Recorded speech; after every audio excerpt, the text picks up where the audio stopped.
welcome everyone. Let's start our part 4 of the playlist of electricity. Till now we have discussed about current, introduction of current video. You might have seen that, where I have mentioned how or why you can say the direction of current is like that. What is the conventional direction? What is the direction of flow of electrons? Why it is so? The reason behind that, and some numericals and potential difference, then Ohm's law and all such things. Okay, till now we have completed 3 different videos of electricity. This will be the 4th one. So in the last video we have discussed about Ohm's law and resistance. What was resistance? It is nothing but the property of a material to resist, to oppose the flow of current. Okay, now in this video we will try to understand कि भाई जो resistance है किसी material का भी हो सकता है, उस मटेरियल में कोई एक मटेरियल है रेजिस्टर, ठीक है, विच इज अ डिवाइस, पर उसका भी कुछ ना कुछ क्या होगा, रेजिस्टेंस. अब आप इतना समझ लो कि जिस भी मटेरियल का रेजिस्टेंस जितना ज्यादा होगा, करंट उतना ही कम फ्लो करना चाहेगा वहां से, कि जितना रेजिस्टेंस कम होगा उतना करंट ज्यादा फ्लो करेगा. Before starting the system of resistors, system मतलब कॉम्बिनेशन ऑफ रेजिस्टर्स, ठीक है. तो जब भी आप रेजिस्टर्स को कंबाइन करोगे, पहले तो क्यों करोगे भाई कंबाइन, क्या जरूरत है. जब भी एक आप रेजिस्टर देखो, सिंबल क्या है रेजिस्टर का, लाइक दिस, करेक्ट.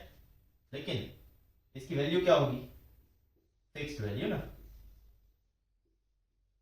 अगर एक रेजिस्टर की फिक्स्ड वैल्यू है तो उसका सिंबल क्या है, ये.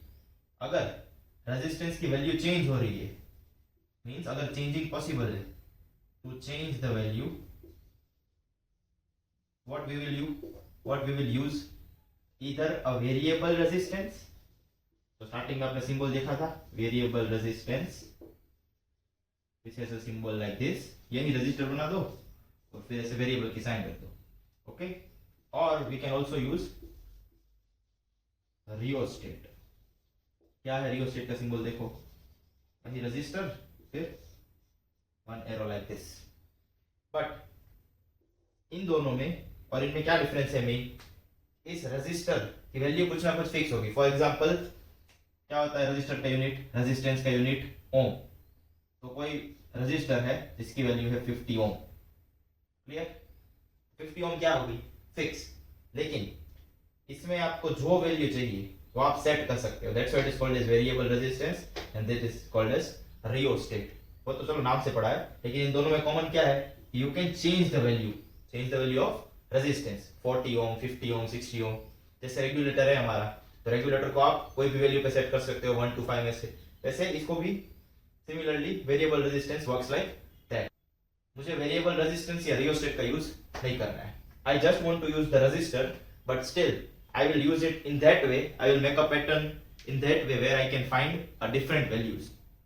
एक कॉम्बिनेशन होता है जिसमें आप अलग अलग रेजिस्टर को या तो सेम वैल्यू हो या फिर अलग अलग वैल्यू हो सीरीज में ज्वाइन करो, तब देखते हैं कि उसका डेरिवेशन क्या है, क्या उसके एप्लीकेशन है. और एक तरीका है रेजिस्टर्स को, यही फिक्स वैल्यू के रेजिस्टर्स को पैरेलल में कनेक्ट करते हैं, फिर देखते हैं कि उसका डेरिवेशन क्या है और क्या एप्लीकेशन है.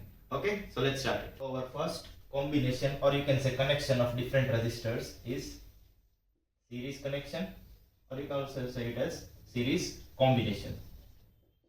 साथ साथ ही करेंगे. एक होता है सीरीज कनेक्शन जिसमें आप रेजिस्टर्स को कनेक्ट करोगे सीरीज में, और एक होता है पैरेलल कनेक्शन. ध्यान से देखना कैसे मैं सर्किट बना रहा हूं. ओके, पहले तो एक सर्किट चाहिए, और हमेशा सर्किट आप कहां से स्टार्ट करते हैं, बैटरी से. It is the negative terminal, positive terminal. यहाँ पे एक प्लग की लगा दो, उसको कनेक्ट कर दो रेजिस्टर से. अब नाम क्या है, सीरीज कनेक्शन. तो जितने भी रेजिस्टर होंगे, एक रेजिस्टर की वैल्यू क्या है, फिक्स. तो हमें गोल क्या है हमारा, to find out the equivalent resistance, total resistance, net resistance. क्या है इसका मतलब कि अगर मैं एक रेजिस्टर है या फिर एक की जगह 3 रेजिस्टर लगाऊं तो टोटल रेजिस्टेंस क्या मिलेगा, क्या वो एक रेजिस्टेंस से ज्यादा मिलेगा, कम मिलेगा, and what is the reason behind that, what is the application. देखो सीरीज कनेक्शन है तो पहला रेजिस्टर मैंने लिया, ओके, जिसकी कुछ फिक्स वैल्यू होगी, लेट इट से R1. दूसरा register, this is your third register. अभी जनरलाइजेशन के लिए हम 3 रजिस्टर लेते हैं अलग अलग वैल्यू के. ओके, अब हमें एमीटर भी तो चाहिए भाई टू मेजर द करंट। उसको कनेक्ट कर दो, नेगेटिव जाएगा नेगेटिव के साथ, positive will be connected to the positive terminal of battery. ये है आपका R2, that is your R3। अब जब मैंने आपको कहा था कि पोटेंशियल डिफरेंस मेजर करने के लिए दो पॉइंट चूज करने पड़ेंगे और उस दो पॉइंट के अक्रॉस पैरेलल में लगता है वोल्टमीटर। एमीटर देखो सीरीज में लग गया, सीरीज मतलब हेड टू हेड, जहां पे भी करंट जा रहा है उसी लाइन में आप अगर कोई डिवाइस को ज्वाइन कर दो, सीरीज ये लाइन में है ना एक तरह से, और ये भी उसी लाइन में है, that's why ammeter is also always connected in series. अब वोल्टमीटर कहां लगाएंगे? तो अगर R1 का मुझे पोटेंशियल डिफरेंस फाइंड करना है तो वहां पे दो पॉइंट चूज करेंगे और वहां से वायर निकाल के पैरेलल में लगाएंगे पोटेंशियल डिफरेंस मेजर करने के लिए वोल्टमीटर। वैसे इसका R2 का निकालने के लिए भी वोल्टमीटर चाहिए और R3 का वोल्टमीटर V, चलो इसको V3 नाम दे देते हैं, इसको V2 और इसको V1। अलग भी आ सकते हैं वैल्यू, सेम भी आ सकती है कि जो भी वैल्यू आ रही हो क्या है V1 V2 V3, ताकि याद रहे कि भाई R1 के अक्रॉस पैरेलल में तो अक्रॉस वर्ड यूज किया जाता है। R1 के अक्रॉस पोटेंशियल डिफरेंस है V1, R2 के अक्रॉस है V2, R3 के अक्रॉस है V2 और R3 के अक्रॉस है V3। अब ये बैटरी है, इसका भी तो कुछ वोल्टेज होगा, कैपिटल V डाल दे देते हैं इसे, ठीक है। यहां से जो करंट निकलेगा, पहले तो करंट की डायरेक्शन क्या होती है, positive to negative, like this. अब यही करंट जब यहां पहुंचेगा तो एमीटर करंट की वैल्यू मेजर कर लेगा, लेकिन voltmeter I into r potential difference measure करेगा। तो मतलब यहाँ पे करंट जो आएगा, अब चलो यहाँ से करंट आ रहा है I, सपोज जो करंट यहाँ से निकल रहा है वो I करंट है। अब यही I करंट R1 को जाएगा, वही I करंट R2 को जाएगा और वही I करंट R3 को जाएगा, ठीक है। ये मैं I क्यों लिख रहा हूँ बार बार? I just want to say that कि भाई करंट कहीं पे भी डिवाइड नहीं हो रहा है, एक ही लाइन में जा रहा है। तो सीरीज का यही खासियत है कि यहाँ पे करंट क्या रहता है, सेम। तो लिखिए दो, करंट इज सेम। अब लेकिन इन दो पॉइंट, ये दो पॉइंट के बीच में R2 और ये दो पॉइंट के बीच में R3, ठीक है। अगर रेजिस्टेंस अलग अलग होंगे, करंट भले ही सेम हो, तो पोटेंशियल डिफरेंस क्या मिलेगा, अलग। चलो V is equal to I R, I सब में सेम है, लेकिन रेजिस्टेंस अगर अलग अलग है तो पोटेंशियल डिफरेंस भी तो अलग अलग मिलेगा। व्हाट वी कैन से कि ये V1 V2 V3 तीनों क्या है, अलग अलग, क्योंकि सीरीज में है ना। तो सीरीज का मतलब ही क्या है, अभी आप ऐसे ही समझ सकते हो। सीरीज का मतलब चलो लाइन में तो है, वैसे तो है ही सीरीज, लेकिन डायग्राम ना दिया जाए तो आपको ये देखना है क्वेश्चन या न्यूमेरिकल में कि भाई अगर करंट सेम है तीनों में और पोटेंशियल डिफरेंस क्या होगा, अलग अलग। तो जो चीज अलग है वहीं से आपका डेरिवेशन होगा स्टार्ट। किस चीज का डेरिवेशन, तीन की जगह अगर एक रजिस्टर लगाना हो तो उसकी वैल्यू क्या होगी। ओके, तो पहले तो ये देखो क्या अलग है, पोटेंशियल डिफरेंस V दिख ही रहा है ना, इसका V1 इसका V2 इसका V3। तो एक V1 एक V2 एक V3 है, तीनों को टोटल कर दो तो हमें क्या मिलेगा, टोटल पोटेंशियल डिफरेंस V। जैसे ही आप लिखोगे total potential difference V is equals to V1 plus V2 plus V3 applying Ohm's law. Second step में ओम्स लॉ अप्लाई करना है, ठीक है। पहले ये देखना है कि भाई क्या डिफरेंट है, जो डिफरेंट है वही से आपका डेरिवेशन स्टार्ट होगा। V is equal to V1 plus V2 plus V3, तीनों का सम करो, total voltage. Ohm's law apply करना मतलब V की जगह क्या रखना, IR। अब V1 कहाँ है, यहाँ पे, वहां का करंट क्या है I, रेजिस्टेंस क्या है R1, तो V1 की जगह क्या लिख सकते हो, IR1। करंट तो सेम है ना भाई, रेजिस्टेंस ही चेंज हो रहा है। वैसे ही V2 की जगह I इंटू R2 और V3 की जगह I इंटू R3। ओके, अब इन सब में से I निकाल दो कॉमन, यहां से I कॉमन निकल जाएगा सब में से, अंदर क्या बचेगा, ब्रैकेट में R1 plus R2 plus R3। जैसे ही आपने I कॉमन निकाला, IR is equal to I R1 plus R2 plus R3। अब ये I और ये I क्या है, सेम, क्योंकि I कोई डिवाइड ही नहीं हो रहा है कहीं पे, करंट एक ही है। अगर 5 एम्पियर का करंट है तो 5 एम्पियर का करंट हर जगह जा रहा है, टोटल भी उतना है, इन सब के पास भी वही जा रहा है, करंट डिवाइड नहीं हो रहा। अब यहाँ पे इसको मैं नाम दे देता हूँ RS, ताकि पता चले कि भाई सीरीज कॉम्बिनेशन के लिए इक्विवेलेंट रेजिस्टेंस की फॉर्मूला है सम ऑफ इंडिविजुअल रेजिस्टेंसेस। 3 रजिस्टर है तो R1 plus R2 plus R3, 10 होंगे तो R1 plus R2 plus R3 थे R10 तक, तो सबको क्या कर देना है, ऐड, बस यही तरीका है to get the equivalent resistance in series combination. मतलब क्या हुआ, अगर इसकी वैल्यू है 10, इसकी 20 और इसकी 30, तो टोटल क्या मिलेगा, 10 + 20 + 30 मीन्स 60 ओम मिला।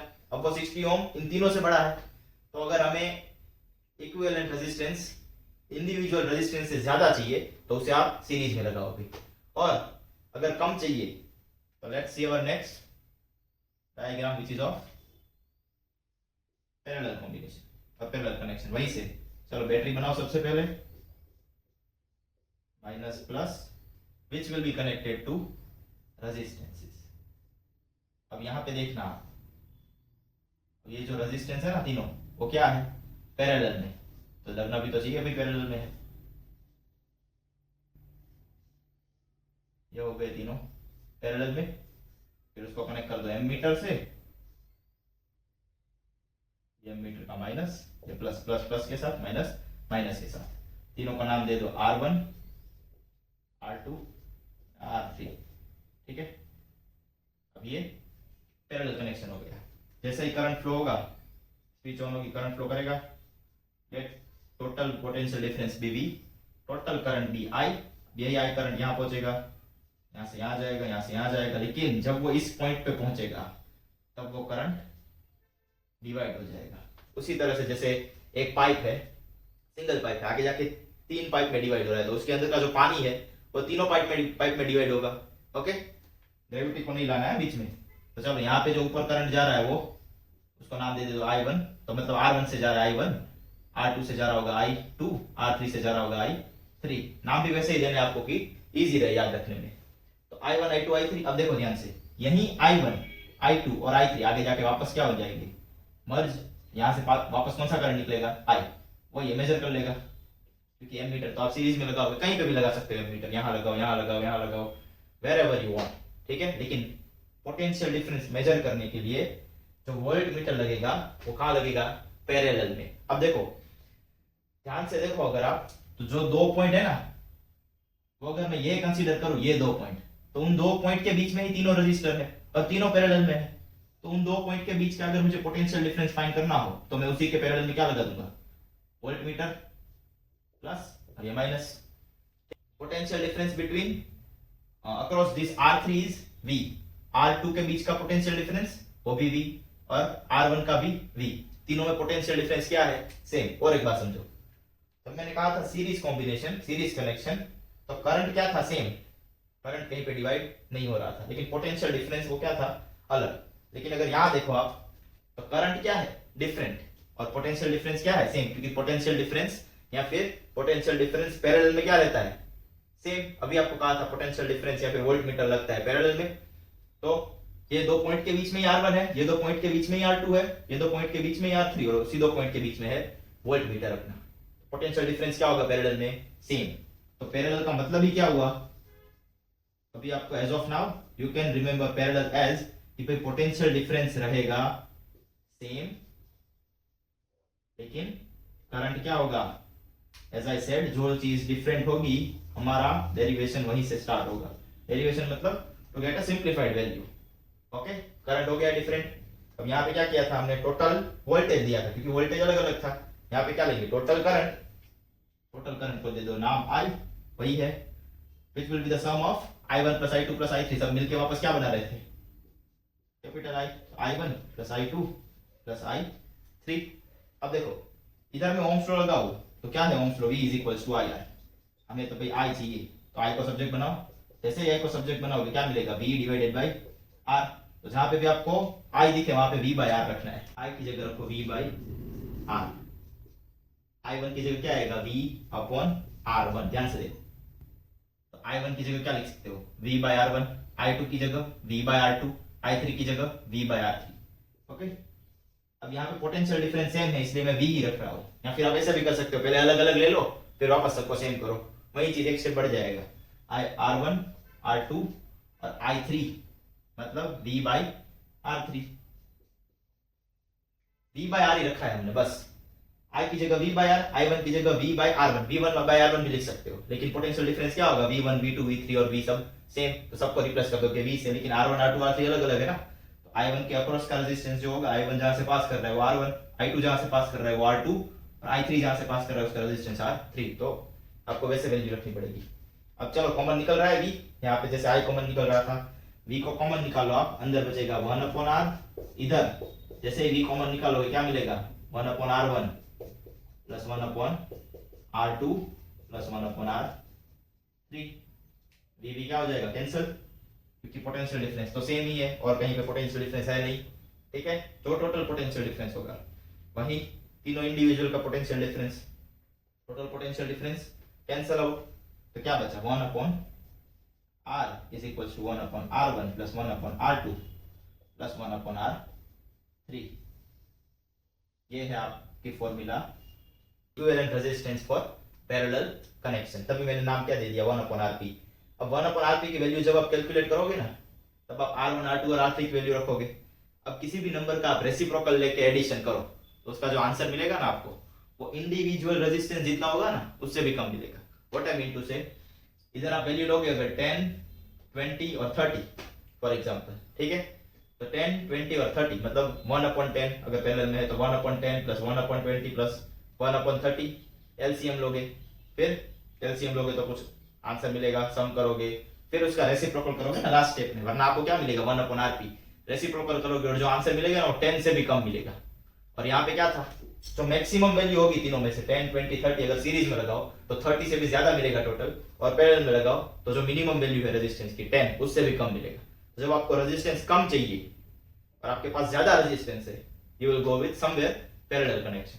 और जब आपको रेजिस्टेंस ज्यादा चाहिए और आपके पास जो रेजिस्टेंस वैल्यू है, जो फिक्स वैल्यू के रेजिस्टेंस है, वो कम वैल्यू के सीरीज में लगाओगे। सीरीज सी बात है, ज्यादा रेजिस्टेंस चाहिए तो सीरीज, कम रेजिस्टेंस चाहिए तो पैरेलल कनेक्शन। क्लियर? इसके रिलेटेड न्यूमेरिकल्स भी है, लेकिन एक काम करेंगे हम, न्यूमेरिकल्स के लिए एक अलग से वीडियो बना देंगे जहां पे आपको सारे numericals with the list of formula, tricks and everything will be there. Okay, we will complete our today's lecture with this formula, and in the next video we will try to understand about the upcoming topics like power, electric power, what are the commercial units, SI units of power and energy, then heating effect and its application. So in 1 or 2 videos this chapter will be over. Then after we will go with numericals in text or exercise questions. Okay, till then, goodbye. Physics works.